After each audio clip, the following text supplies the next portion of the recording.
Olá, gente, bom dia, tudo bem com vocês? Eu espero que sim, eu estou bem, feliz por mais uma vez estarmos juntos, aprendermos um pouco mais sobre a palavra de Deus. Continuamos aqui falando sobre algo importantíssimo para a vida cristã, para a caminhada cristã, que é a fé. Nós sabemos que a fé, ela é o que nos faz caminhar firmemente, mesmo em circunstâncias muito difíceis. É a fé quem nos mantém. Conforme Efésios capítulo 2, verso número 8, podemos perceber também que a fé é um dom de Deus e é o mesmo Deus quem aumenta essa fé em nós e é o mesmo Deus quem possibilita a cada um de nós termos a fé aumentada a cada dia. A questão é que quando nós pedimos para que Deus aumente a nossa fé, é o mesmo que dizermos a Deus: Senhor, dai-me mais provações ou motivos para que a minha fé seja aumentada. É diante das situações adversas que nós demonstramos fé. Veja que aqui no livro de Hebreus, no capítulo de número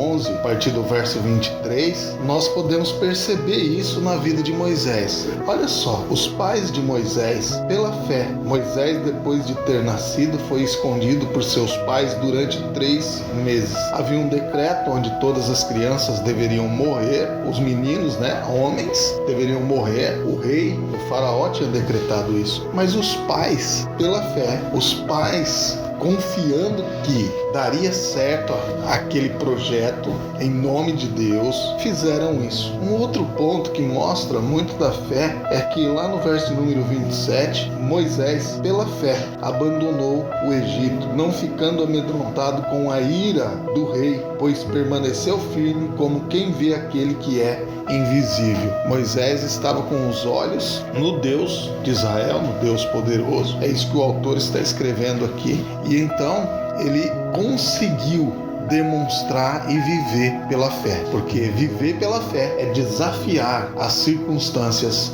da vida. Mas no meio do caminho, todos nós somos apanhados por medo e ansiedade. E o medo e a ansiedade são inimigos da fé, porque eles são a forma de promover a incredulidade. Então, precisamos combater o medo e a ansiedade, porque ele faz com que nós olhemos para os problemas e não para Deus. Lembre-se de Pedro, enquanto caminhava sobre as águas, com os olhos fitos em Jesus, ele estava caminhando sobre as águas. Mas quando ele começou a olhar para o tamanho das ondas, então ele começou a naufragar. Ele tirou os olhos de Cristo, parou de olhar para o Senhor, o seu Salvador, e começou a olhar para os problemas. E é isso que nós fazemos quando somos atingidos pelo medo e a ansiedade. E não apenas Pedro, mas, por exemplo, o irmão de Moisés, Arão, ao invés de viver pela fé também, enquanto estava no deserto, ele se deixou tomar pelo medo. Lembram-se do episódio do bezerro de ouro? Moisés subiu para o monte, estava falando com Deus, recebendo as leis, e por quanto que ele demorou, o povo pressionou Arão, e Arão construiu um bezerro de ouro. Êxodo capítulo 32 mostra isso. Ali foi medo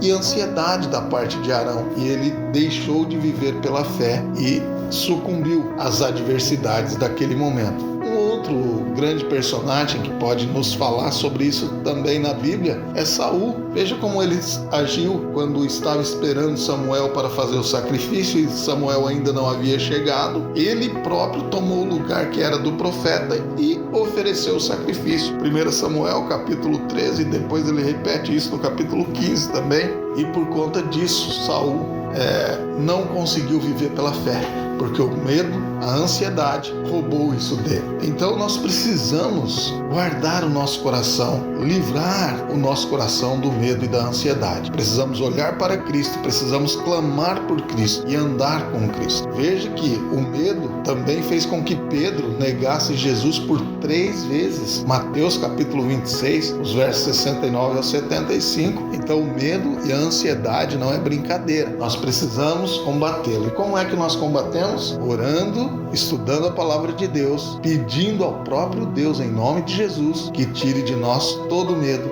e toda a ansiedade, colocando os nossos olhos fitos no Senhor Deus e guardando o nosso coração no Senhor Deus, observando a palavra de Deus, e a paz, aquela que excede todo o entendimento, guardará também o nosso coração e a nossa mente. Um bom dia, que Deus te abençoe e te guarde. Eu espero você em nosso próximo encontro, se assim o Senhor Jesus nos permitir. Um abraço e até lá.